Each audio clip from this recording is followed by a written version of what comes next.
Mother stepped out into the hall to speak privately with the house mother to find out why I was evicted. She flew back inside like a whirling dervish, wielding a knife and slashing the canvas of a green nude my art student friend painted of me, cursing and throwing things back into the boxes. I guess she wanted to destroy all the evil influences in my life. This would be another of many evictions to come. But I was never YWCA material, which is probably why I'm Jewish today. In my yellow MGB with the top down, I drove to look at an apartment in Atlanta. I stopped at a red light and heard someone call, "Judy!" I looked over to the next car and saw a pretty black girl smiling, big white teeth. "Hi, who are you?" "Precious." "Oh, hi, Precious. It's good to see you." "You too, Judy." She drove off. She was in my graduating class. I remember the first time I saw Precious in the fall of 1965. 3 black students integrated Monroe High School. Superintendent of Schools, Clyde Pierce, hand-selected Precious Jernigan, Dorcas Waters, and 1 black boy, Antoine Jones, as the smartest and most likely to succeed in a hostile environment. Precious' eyes fixed on her books as she sat in my 10th grade classroom. She wore a plaid shirtwaist dress and pleats ironed to perfection. The cream in her hair straightened it to the popular bubble style. Everyone watched her and tried to get her attention. A spitball landed on her desk. She ignored it. The teacher called out her name. "Here," she answered in a deep voice. Everybody laughed. The next day, she didn't answer the roll. The teacher knew she was there. We all knew she was there.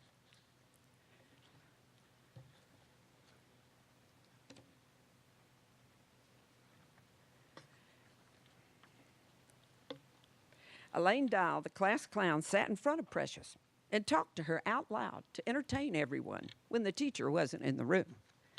"Precious, what are you doing? Can I borrow your comb? Precious, you forgot to shave your legs last night." One day, Elaine pulled black fuzz off the sweater in front of her and stuck it to the armpit of her own yellow cardigan, so it looked like hair. She raised her arm and pointed with her number 2 yellow pencil. "Precious, this is what your armpit looks like," she said. Precious sat stony-faced for a few seconds, then cracked into a laugh. The classroom made its first black connection, and we all laughed as Mrs. Robinson strolled back into the room. Old Lady Robinson was a tough old bird who wore spiked heels, slim skirts, and fitted jackets, red lipstick, and tight curls. She had a pointed nose, eyeglasses with pointed frames. Her shoes had pointed toes, and her red fingernails were filed to a point. Tall in her seat, she saw everyone from her chair. Other teachers we reduced to a frustration of tears, not Mrs. Robinson. She stopped us with a word or a look. In front of the class that day, each student recited the preamble to the Gettysburg Address. Precious took her turn. She stood there, looking out to the sea of white faces, some angry, some waiting for her to make a mistake so they could laugh. After a few seconds, she took a breath and opened her mouth. But no words came out.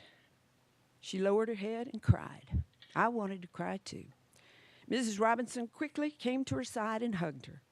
She walked her back to her seat, speaking quietly to her.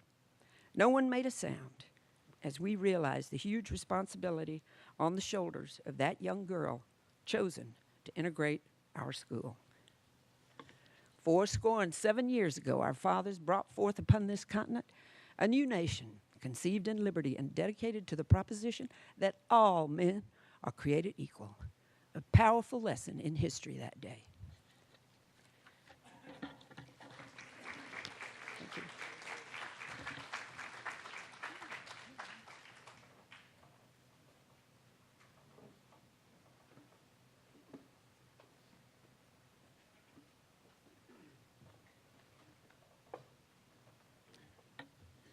Our next reader is one of the charter members of the Booth Writers Guild. He and I started this together, Phil Mills Jr. He's my compadre, my alter ego. Between the two of us, we find reasons to keep on innovating and continuing on with the love that we have for the written media. So Phil's going to read from some of his work now.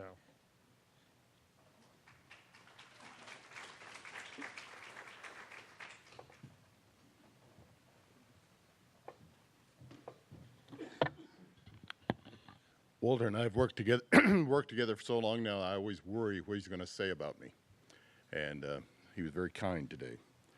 So we first met after I found one of his posters in a print shop in Norcross, Georgia.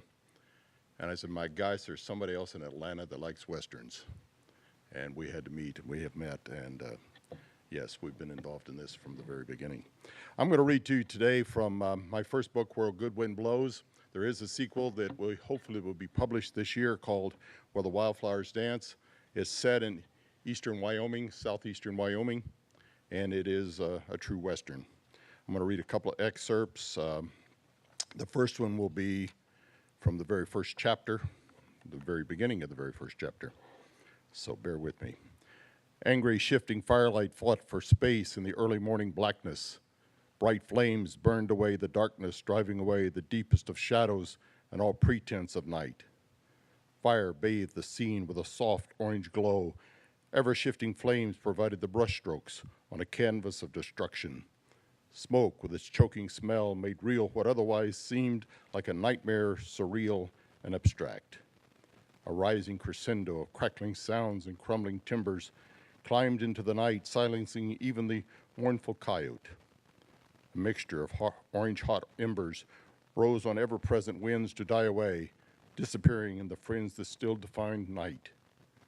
Dark yellow shadows and long black silhouettes reflected against still unblemished ranch structures.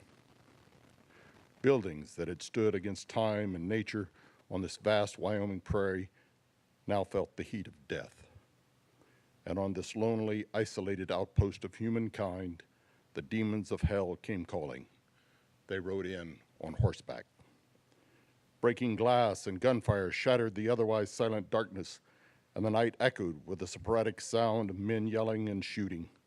Bullets tore into the ranch house, walls sending torn and splintered wood in all directions. Glass jars stored on kitchen shelves exploded into 1,000 tiny pieces, and their contents spilled across the floor. Rolling from his bed onto a hard plank floor, the old man instinctively sought cover next to his bed frame. Pinned down and for the moment unable to reach his own rifle, the man felt helpless against the barrage of gunfire. Fear, had it been an option, was overwhelmed by the man's rising anger. Outside in the dark blackness that comes just before dawn, he could hear men shouting.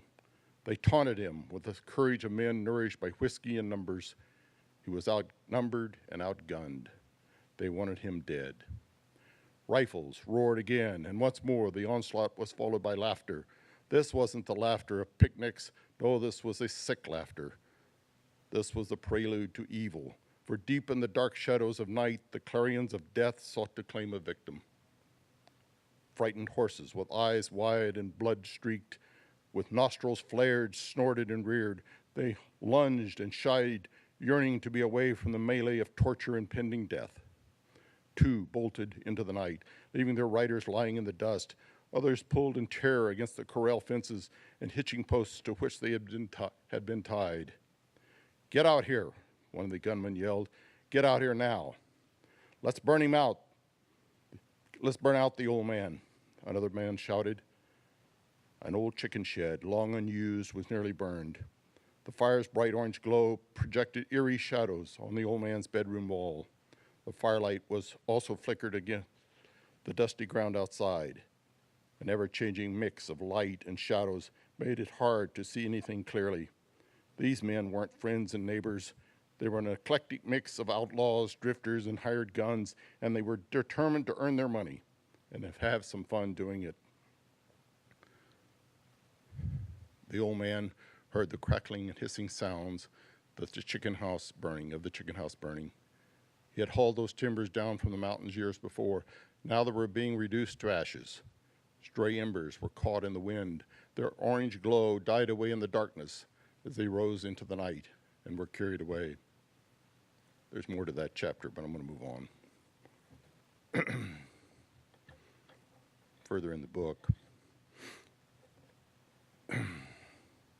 That night, after supper, Jake lay in his bedroll and stared at the stars and a big yellow full moon. The stars covered a deeply black canvas of night sky. He thought them as close as if touchable. Ever notice the sounds of night, he asked? He asked Tom, not really expecting an answer. There is no sweeter music than the notes of the night. There is a gentle blending of all those sounds while we seek sleep and the darkness descends over us.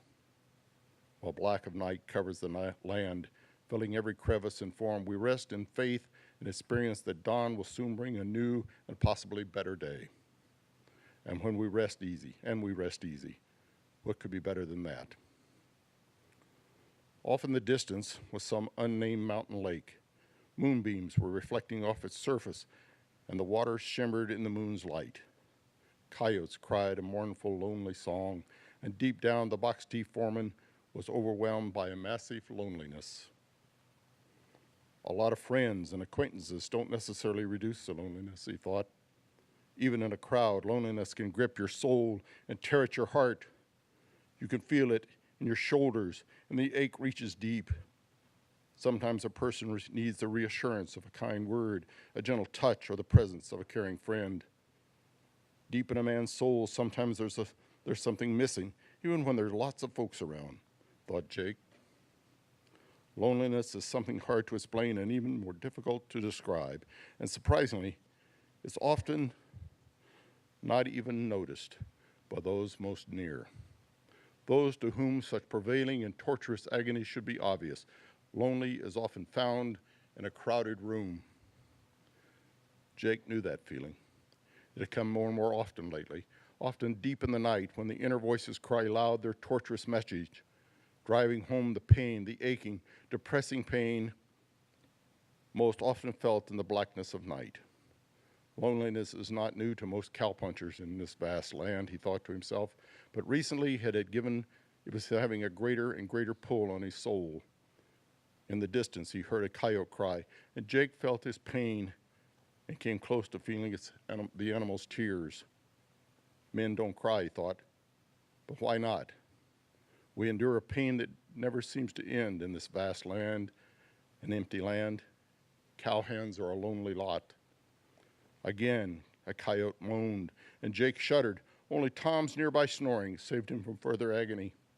He glanced into the deep blackness surrounding the campfire, and in that moment, he thought he saw something in the dark shadows before realizing it was only his imagination moving against the current of common sense.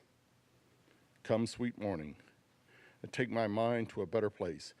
In the light of day, he thought to himself, as sleep came reluctantly over him. He slept. Thank you.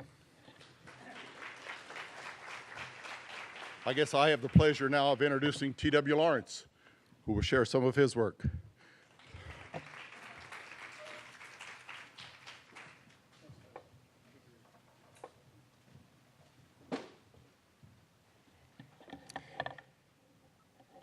Today I'm going to read to you an excerpt from a chapter in the second book in my series called Dusty and the Cowboy. Dusty is the horse's name. Cowboy is the main character. Squinting now at that stretch between them and the bridge, Cowboy realized that Frankie's premonition had come to pass. Standing flat on two hind paws, a bear fattened by a summer full of eating leaned forward to grab the slender tree trunk in its sizable claws. It held the grip just about chin level. His big head canted all the ways sideways right. With its mouth now full open, the bear managed to get its jaws around the entire tree. Slobbering, it scraped back and forth with long incisors. This left both markings and scent for other creatures coming along this path to find, especially any other bears that might also occupy this stretch of mountain. The bear froze in place. For a moment, no sound could be heard except the air sucked in and panted out of its protruding nose. It had caught scent of something new. Abandoning the tree, it stood erect. Its head jerked around the shoulder in the direction of that smell. The bear's dark eyes narrowed on the sight of horse and rider. It seemed to consider whether these two were predator or prey. Dusty saw the creature a split second before Cowboy did. They did not react to it the same. The ranger lurched over to grab his weapon in that moment when Dusty staggered a violent half-step sideways, beginning the turnabout the way they'd just come.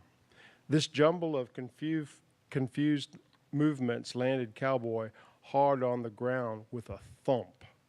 His horse and the still sheathed rifle now raced away at the full gallop.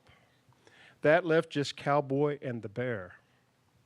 The cowman knew defending himself against this considerable beast with only the knife on his belt would be the sheer act of a fool. For once, he followed his ma's often repeated advice. He walked away from a fight. For about 2 steps, then he ran. The bear, for his part, thundered out a terrifying bellow that Cowboy wagered could be heard in the next valley over. The animal dropped to all fours, head swaying side to side. For one guarded moment, it watched Dusty run off in a noisy clip-clop. It took another quick sniff at the wind. Then this corpulent predator concentrated its complete attention on Cowboy. Smaller, slower, fumbling now in a panicked retreat. In an explosion of speed not seemingly possible by a creature of its unwieldy size, the bear tore after the fleeing human. Cowboy knew from campfire talk that a bear could match the fastest pony in a foot race, even up to a country mile. He stood no chance at running. The rock formation afforded his only possible hope. Grasping a handhold just over his head, Cowboy tried to pull himself up to begin an uncertain climb, but his boots could get no firm purchase on the flat granite surface. He did not need to turn to know how close the bear was getting. Cowboy could hear the breathy grunt expelled each time that hairy monster's front paws landed. The bear sprang again almost at once. By then, a hind paws had cut up in this series of quickening leaps. With the beast now almost on him, Cowboy abandoned the second attempt to climb the ledge at that spot. He scurried toward another place where the rocks looked more likely to give him his ascent. He did not get there. Unexpected but providentially provided, the big man slid sideways into a narrow crevice between 2 rock slabs.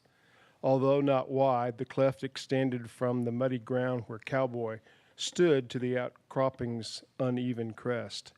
The gap narrowed as it reached upward but never fully closed out the dimming sunlight. Its cramped opening could not accommodate the width of Cowboy's weathered Stetson. The hat scraped off and fell to the base of the opening. No sooner had his John B. hit the ground, a big paw swatted it away. The protective cranny provided scant space to accommodate the big man. With the back of his head rubbing the granite behind him, Cowboy could turn his head almost without his nose touching the rock wall in front of him. His range coat and vest added enough extra bulk that Cowboy could feel the walls press his back and chest. And although the cleft ran 6 to 7 feet deep, a flat rock's protrusion stopped Cowboy about halfway back. Catching him just at the hip, this rock, the size of a dinner plate, looked no thicker than his little finger. It did not, however, budge when Cowboy pressed down with his palm on it, using all his strength. He needed to squeeze back further away from the opening before the bear could figure out that it could likely reach Cowboy with a long foreleg extended. The snout came in first, poking barely into the opening. The bear sniffed a bit, clacking teeth together as it did so. Cowboy then watched with great revulsion as the jaws jacked open again. The bear let go an unnatural sound, less a roar and more a screech of pain. It unnerved the wrangler that he heard it to be the cry of frustration. Cowboy knew it signaled the great beast's obsession to snag him, no matter how long or what effort it eventually took. The cave filled with the stench carried by the bear's breath, that reeked of carrion and rotted gooseberries. Cowboy had never smelled the like. Next, the big head turned sideways so that one angry eye glared at the human. Cowboy found it fitting that the ear he could now see was missing a chunk of the top half. The jagged remains indicated a bite mark. The bear took time to look up and down the walls of the cleft. It stared at the topside opening for a long moment as well. Cowboy guessed the bear was searching for some other way in. Tentatively, it pawed hard at each side of the opening, but nothing gave way. Cowboy's breathing came faster now. His attempts to break the rock plate continued to fail.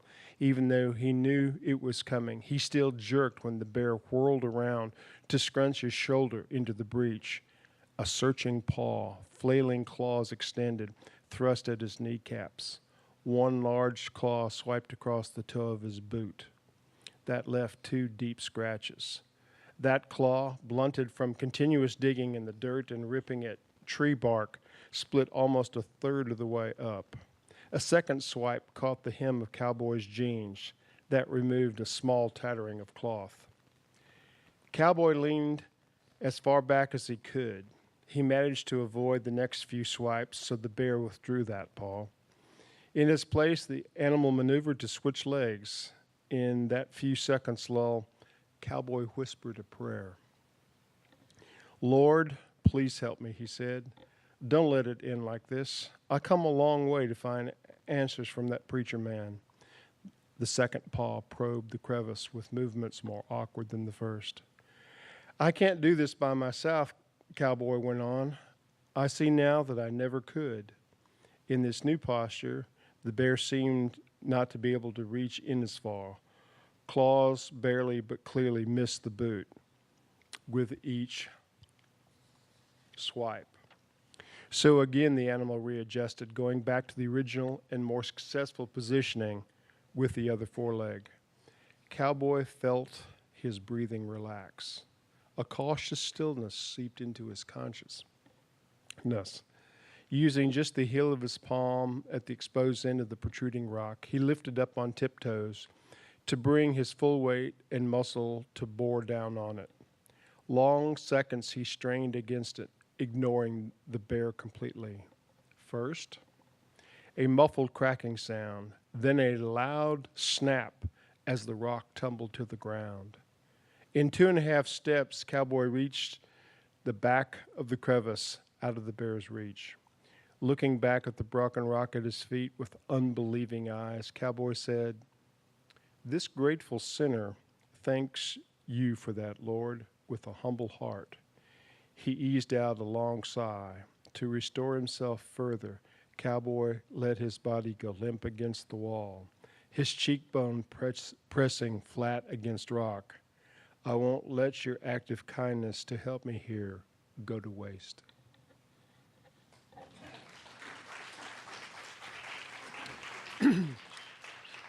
In closing our part of this program, I'd like to just remind all of you that the Booth Writers Guild has its own section of the gift shop where all the published works that are available by members of the Guild are available for sale. Thanks much.